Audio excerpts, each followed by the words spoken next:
When the doorbell rang, my heart leaped with pure joy.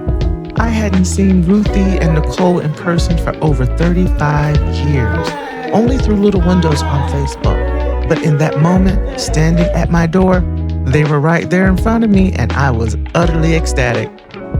Ruthie and Nicole have been best friends since childhood, even before high school, growing up as neighbors on the same street. It reminded me that some connections are timeless, woven into the fabric of our lives. As they stepped inside, they immediately paused, taking in the ambience and artwork on the walls. What touched me deeply was hearing them say that they felt such a sense of peace the moment they walked in. Both Ruthie and Nicole looked absolutely radiant, vibrant, full of life, and brimming with purpose. Seeing them this way brought an immediate smile to my face, and it made the room feel even more alive. Their energy was contagious, and I felt so grateful to share this special moment with them.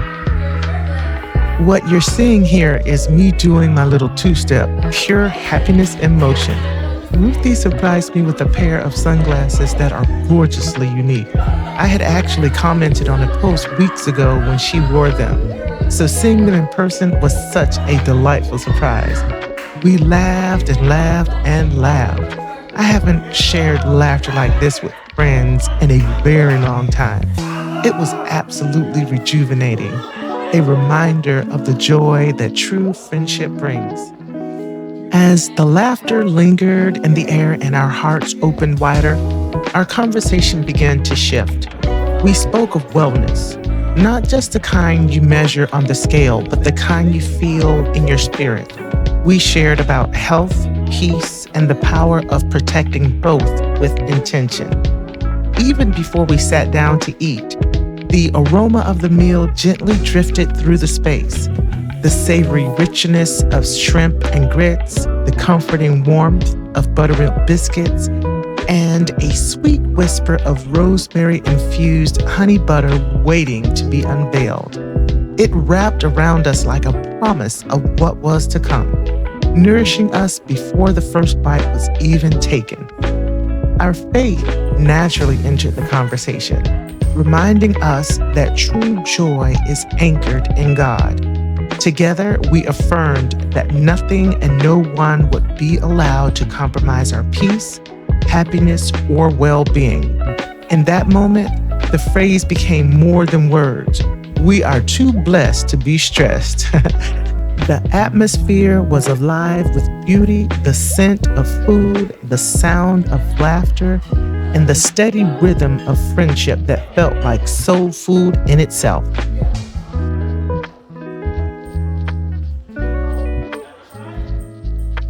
The oven timer chimed, and I carefully pulled out the tray of homemade buttermilk biscuits. The golden tops glistened, and the aroma instantly filled the entire floor. Warm, comforting, and irresistible. Ruthie and I couldn't resist. We were about to indulge just a little, while the yellow grits continued to simmer, slowly turning creamy and velvety.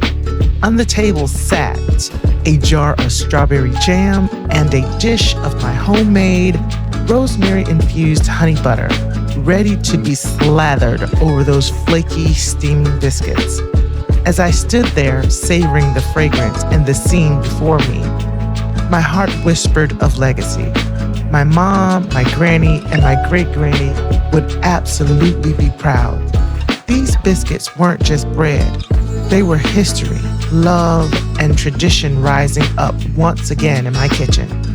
Meanwhile, Nicole was being Miss Prim and Proper, patiently waiting for the entree to be served before taking part in the biscuit indulgence. It made us laugh because while Ruthie and I were sneaking bites of those flaky buttermilk biscuits with jam and honey butter, Nicole sat gracefully, smiling and holding out for the main course.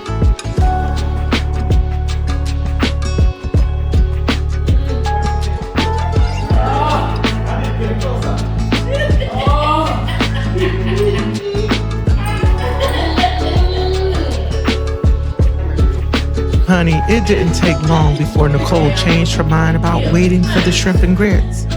Once she heard Ruthie raving over how good the biscuits were, her resolve to be prim and proper didn't last.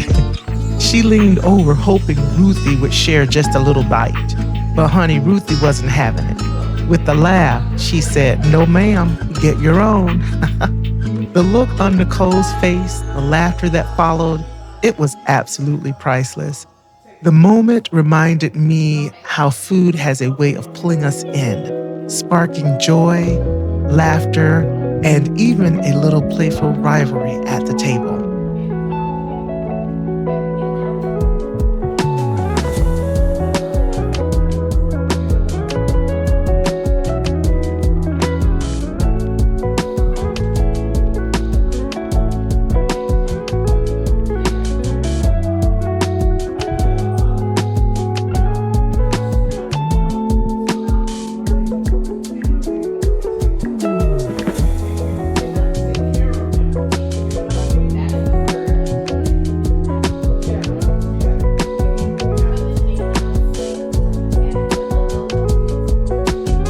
That gentle from Nicole was music to my ears. In that small sound, I knew my hard work in the kitchen paid off. The biscuits were flaky, the honey butter perfectly sweet with a whisper of rosemary, and it all came together just as I had hoped. More than just food, it was the reaction I longed for, to wow my guests, to make them feel loved and cared for in every detail. Hearing their delight filled me with such gratitude. This was exactly what I set out to do. Create a table not just of food, but of joy, laughter, and unforgettable moments.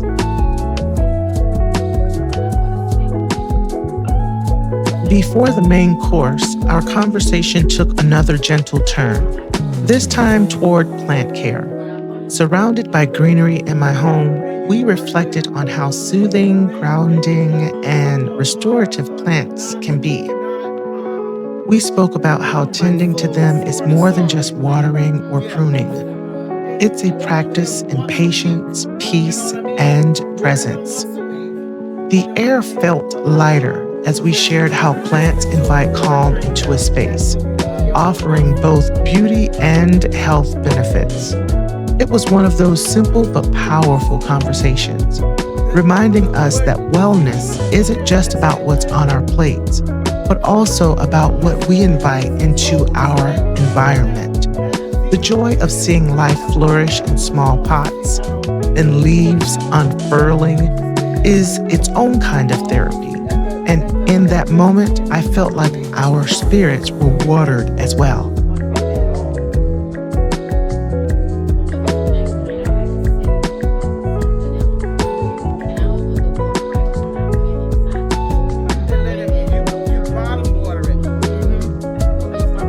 Now it's time for the main event, the shrimp and grits.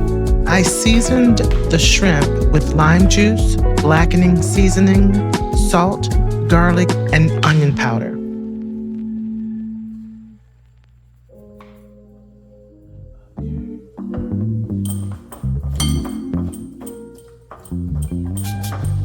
I then seared them in a hot skillet with olive oil. The goal was that golden brown color without overcooking, so I pulled them halfway through and set them aside to finish later.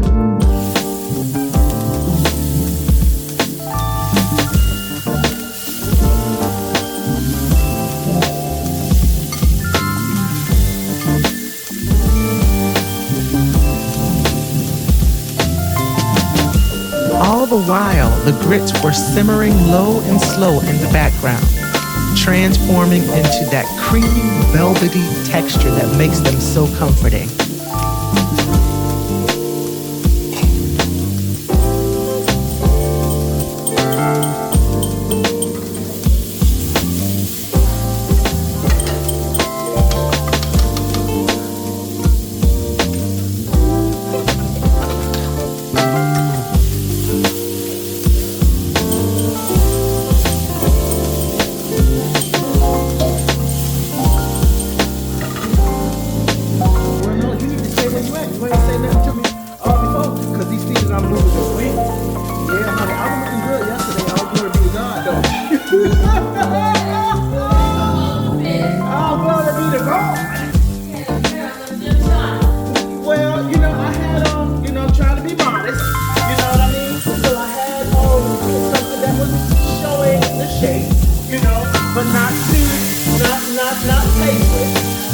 was classy,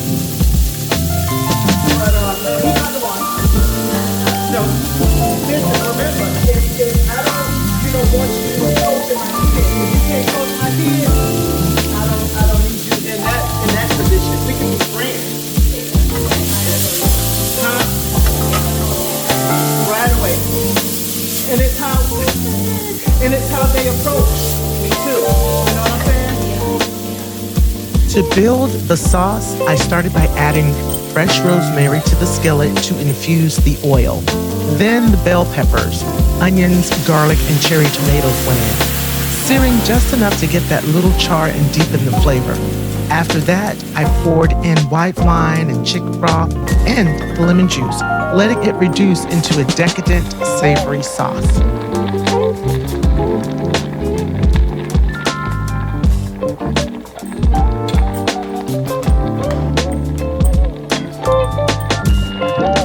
Once the sauce came together, the shrimp were added back in to finish cooking and soak up all those wonderful flavors.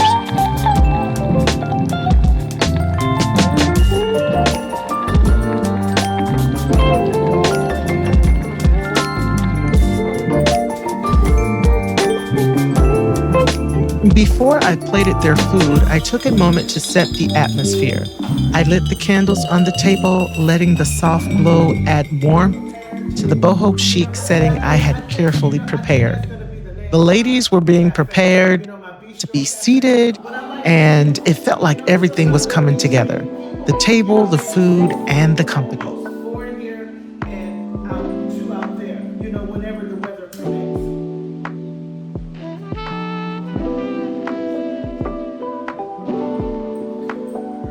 As the table was set and the candles flickered softly, it was only right that the birthday girl was served first. I placed her plate before her and made sure she was seated in the perfect spot, a position where she could gaze out the window at the relaxing, serene waterfall. It felt symbolic in a way, peace, beauty, and celebration all flowing together in her arm. With the birthday girl served first, seated by the window where the waterfall poured out its peace, the table felt complete. Plates were filled, candles flickered, laughter rose and fell, and time itself seemed to slow down. This wasn't about shrimp and grits or biscuits with honey butter. It was about creating a space where old friends could reconnect, celebrate, and be reminded of what really matters: wellness, peace, faith, and friendship. As I looked across the table at Ruthie and Nicole, vibrant, full of life, and radiating joy, I felt so grateful and inspired.